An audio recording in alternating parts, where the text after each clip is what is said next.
Hey, so are you finding that your sessions with your therapist, although they feel amazing in the moment, you get a load off your chest, you feel incredible walking out of that therapist's office, when you get back into the social situation, it's just as anxiety provoking, it's just as overwhelming, and you get pulled into that dreadful cycle. And if this sounds like you are not alone. I used to experience this as well as the hundreds of students that I've helped with social anxiety. So I want you to stick around and watch this video because I'm gonna explain to you why talk therapy can be the wrong tool for social anxiety and how to actually heal social anxiety at the source so that when you go back into the actual social situation, you feel calm, confident, and at ease. So let's dive in, and before we do, I just want to introduce myself. So I'm Rubin, Naidu, transformational coach, and I specialize in social anxiety and self-esteem. And if you're still watching, this will feel very familiar to you. So you muster up the courage to go open up to your therapist about your social anxiety, which is hard in and of itself, right? You have to get very vulnerable. It's very raw. You feel exposed. But anyways, you go through with it and you share it and you tell your therapist about how on edge you feel in a social situation. And if you have a good therapist though, a good therapist can hold the space for what you're sharing. That's best case. Worst case is if you have a therapist who has no resonance with that. They've never really experienced that themselves, and they might dismiss, and you might feel like what you are trying to share is being minimized. And you might get a response like, oh, well, you have to try and stay calm, or what are some things that you can do to just try to be more confident? And I just gotta say this too, that this is not a knock on talk therapy. But I've worked with enough students by now, including my own experience, where their time at the therapist's office or that psychologist's office becomes a traumatic experience for them. And in particular, the minimizing, the trivializing, and the dismissing of this huge weight that they are trying to share. And so let's get into the reason why talk therapy can be the wrong tool for overcoming social anxiety. Notice what I said there, right? The time that you spent in the therapist's office, the psychologist's office, can feel like it was traumatizing in and of itself. Because I want you to understand this, and that is what's actually at the root of social anxiety. It's a very specific form of trauma or PTSD. So we need to talk about PTSD in the more general form, the one that we're all familiar with. We're all familiar with the war veteran, right? He goes off to war, he experiences horrific events over there, and he carries with him back to his homeland PTSD. It is characterized by severe anxiety, mood disturbances, nightmares, reaching for addictions to deal with it all, and a staple of it is he experiences flashbacks. So for example, he's just walking down the street and he hears a loud noise, and in that moment it feels like he's back in the war even though he isn't. He flashes back to the past and he re-experiences the past in the present. And you might be asking, well, what does this have to do with social anxiety? Well, it has everything to do with social anxiety. This classic PTSD, remember, it's characterized by high anxiety, mood disturbances, reaching for addictions, and then a lot of even shame and isolation about carrying this condition and constantly experiencing this completely overwhelming state within you over and over again, and worse, when you least expect it. It's like you have no control over it. Does it sound familiar? And so for you, you're not flashing back to the war though. What you are flashing back to when it comes to social anxiety is you are flashing back to experiences with people and these past interactions where you didn't feel safe. You felt like you were in danger. You felt completely overwhelmed, riddled by fear and powerless. And when you don't understand that there's this underlying trauma that's fueling your social anxiety, it can create so much shame. You can start to think that you're just broken on the inside and you're the only one like this and you're completely alone, and you're not. And that's why I created 7 Days of Self-Worth. It's a completely free guide with one short daily reading each morning for 1 week. And I made it so you don't feel so alone and you start rebuilding your sense of worth. And so by the end of those 7 days, you're gonna feel a lot lighter, more encouraged, because you'll realize it's not you, it's just the tools you've been using, and you're gonna truly feel like somebody has your back.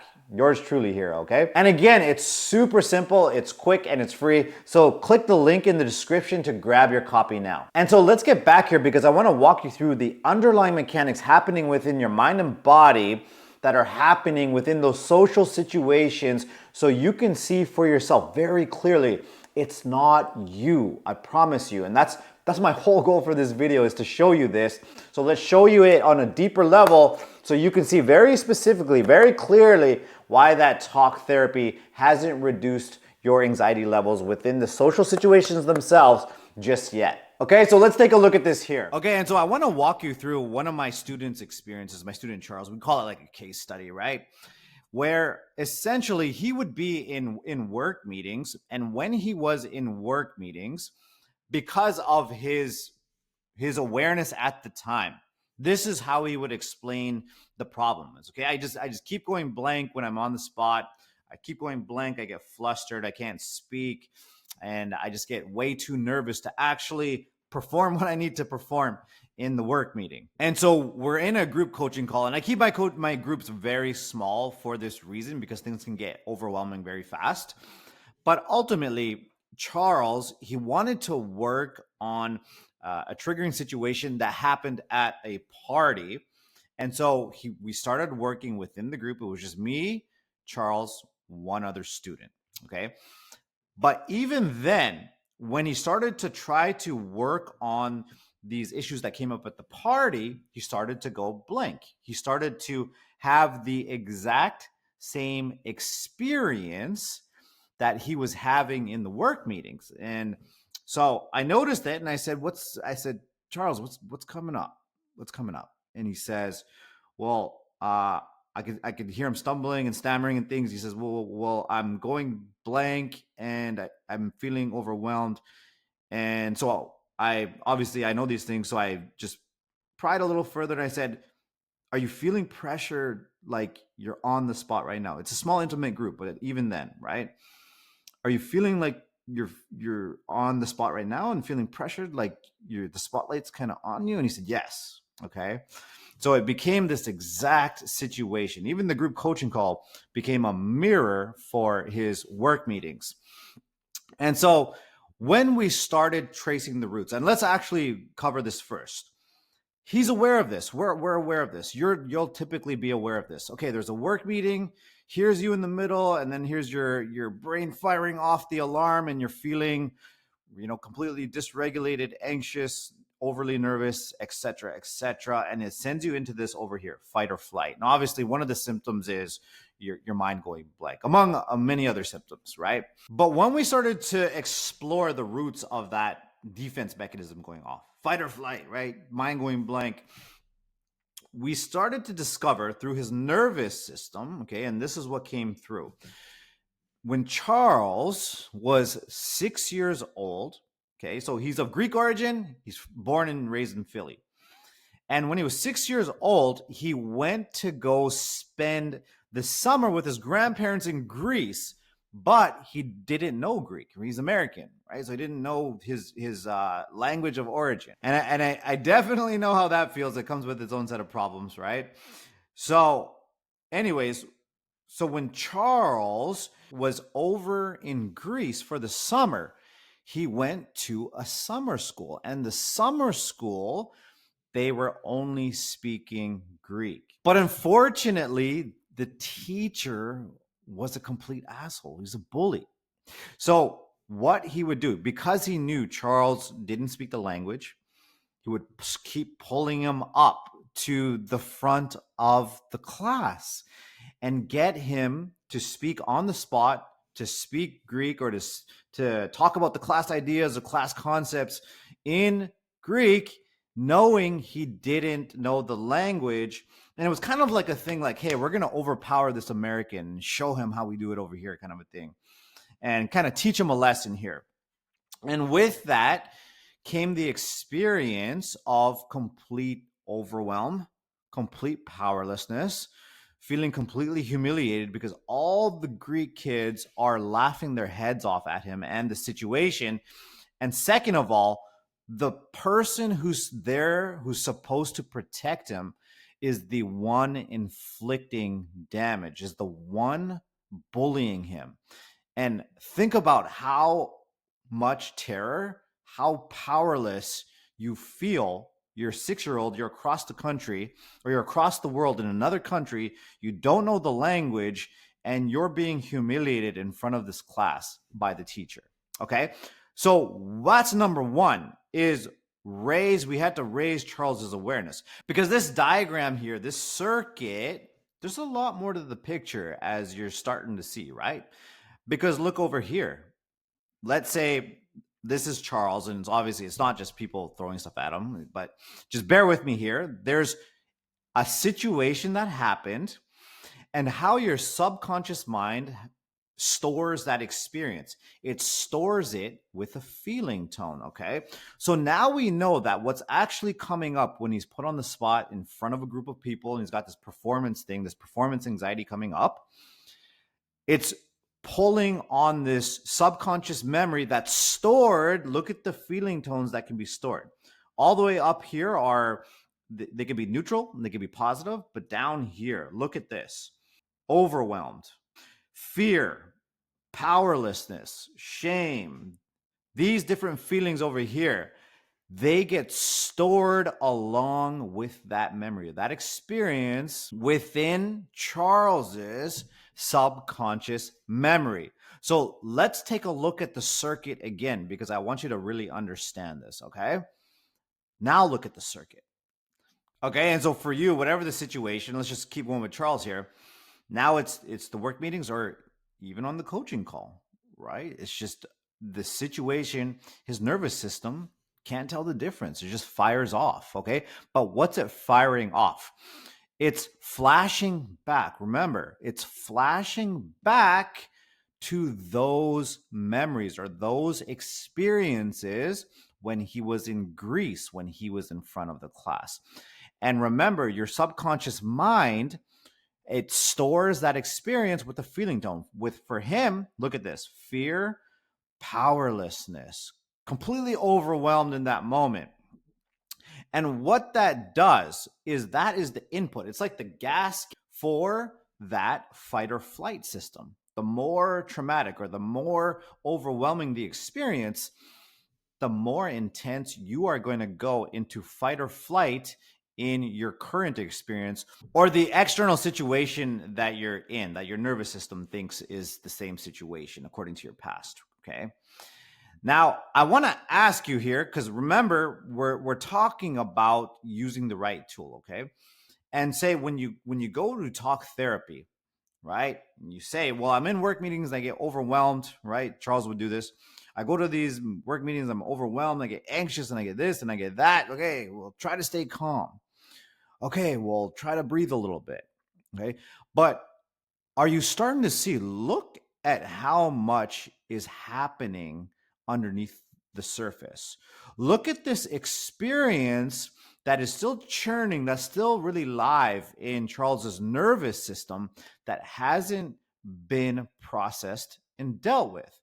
If he were going to his therapist, for example, and for you as well, and he talked about this experience that I had.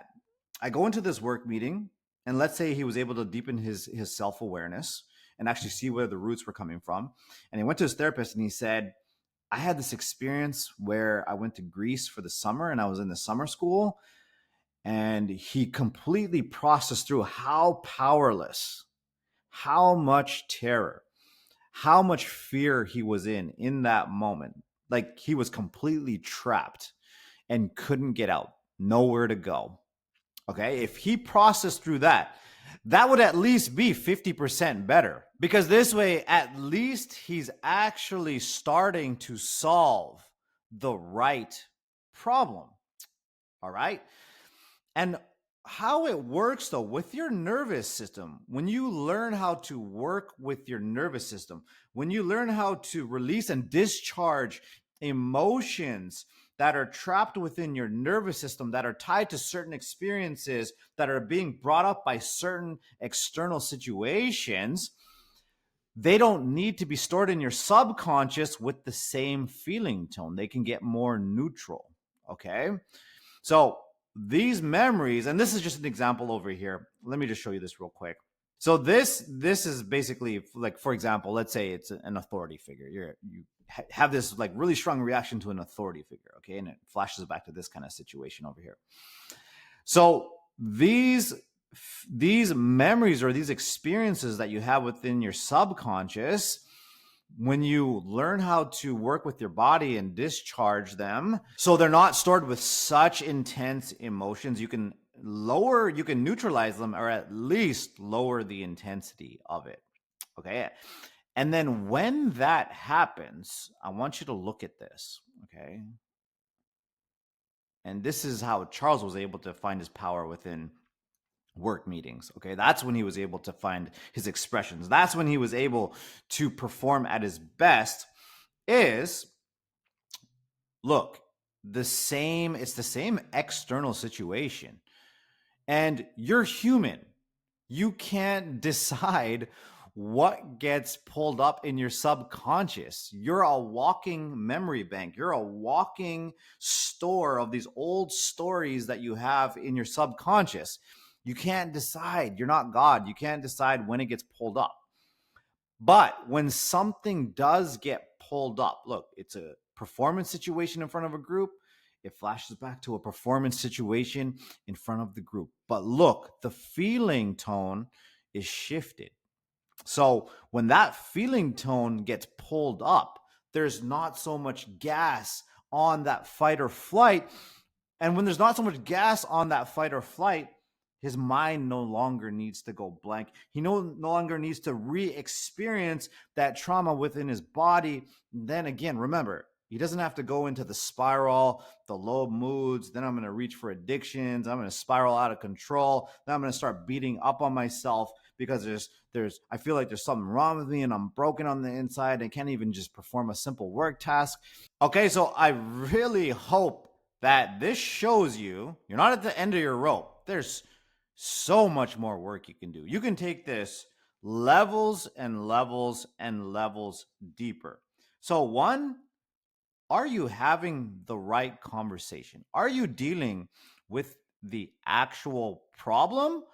Or are you going into your sessions and skirting around it and talking about your experience of social anxiety instead of talking about why you have social anxiety? And then discharging those, do you have tools in place to discharge and release those emotions from your nervous system, and then integrate this entire experience, this entire past of yours into who you are today? And if this is connecting the dots and you're having this aha moment, you might be wondering, what is the bigger roadmap? What is the clear map out of this? Okay.